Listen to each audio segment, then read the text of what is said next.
নে পানিটা খেয়ে নে তাড়াতাড়ি। 2 দিন আগে আসতে বলেছিলাম, আর আজকে আসলি।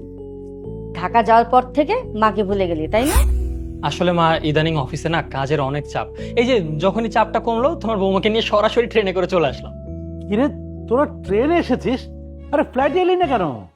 আসলে আমি ওকে না করেছি, কারণ আমার উঁচু জায়গা দেখলে না অনেক ভয় লাগে।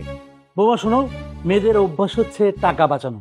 আর ওর যদি আক্কল জ্ঞান কিছু থাকতো না, তাহলে ও তোমাকে ট্রেনে না ফ্লাইটে নিয়ে এসতো।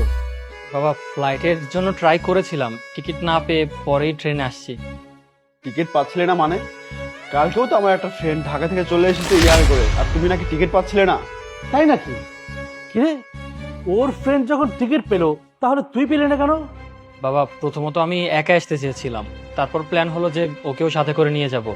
আর ইমার্জেন্সি ভাবে না টিকিট কাটতে চেয়েছিলাম, কিন্তু ইমার্জেন্সিতে আসলে হিউজ অ্যামাউন্ট চলে যাচ্ছিল, তাই আর কি চিন্তা করলাম। আরে দাম পড়ে গেলে পড়ে যেত, তো কি হয়েছে? তুই আমাকে কল করতিস, আমি টিকিট পাঠিয়ে দিতাম। তাই বলে এই বৌমা এই অবস্থায় তুই তাকে ট্রেনে নিয়ে আসবি? বাবা, আমাদের আসতে কিন্তু কোনো সমস্যা হয়নি, আমরা এসি কেবিনে এসেছি। বৌমা শোনো, মেয়েদের অভ্যাস কি জানো?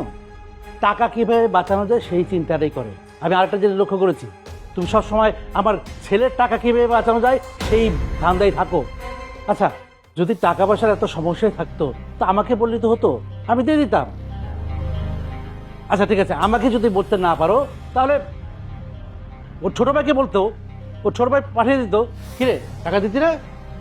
কেন দিব না? অবশ্যই দিতাম, ও আমাকে বলেই দেখতো। বাবা তুমি আবার শুরু করলে। আসলে না আমি ভুলেই গেছিলাম যে তোমার অভ্যেস এটা যে ছোট ছোট বিষয়কে বড় করে প্রেজেন্ট করা। সামান্য একটা জিনিস নিয়ে কতগুলো কথা শোনাচ্ছ। রাজীব ছাড় না, তুই তো জানিস তো বাবা কেমন। মা তুমি শুরু থেকে সবকিছুই জানো যে বাবা সব সময় ছোট থেকে আমার সাথে এরকমটা করে। আগে ছোটবেলায় যখন স্কুলে পড়তাম তখন স্কুলের বন্ধু বান্ধবদের সামনে অপমান করতো, এরপর যখন সামান্য একটু বড় হলাম তখন রিলেটিভসদের সামনে আমাকে অপমান করতো, আর এখন আমার ছোট ভাইয়ের কাছে আমাকে ছোট করার জন্য টাকা চাইতে বলতেছে। শোন, এখানে ছোট হবার কিছু নেই। আর প্রত্যেকটা বাবা মাই চায় তার সন্তান ভালো কিছু করুক, আরো উপরে উঠুক।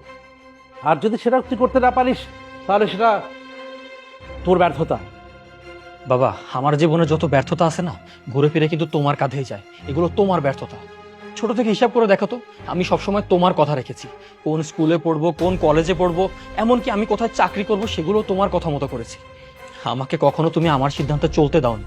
তো আমি আমার জীবনে যত সিদ্ধান্ত নিয়েছি সবকিছু তোমার কথা মতো নিয়েছি, তাই আমার জীবনে যত ব্যর্থতা আসবে সবকিছু তোমারই ব্যর্থতা।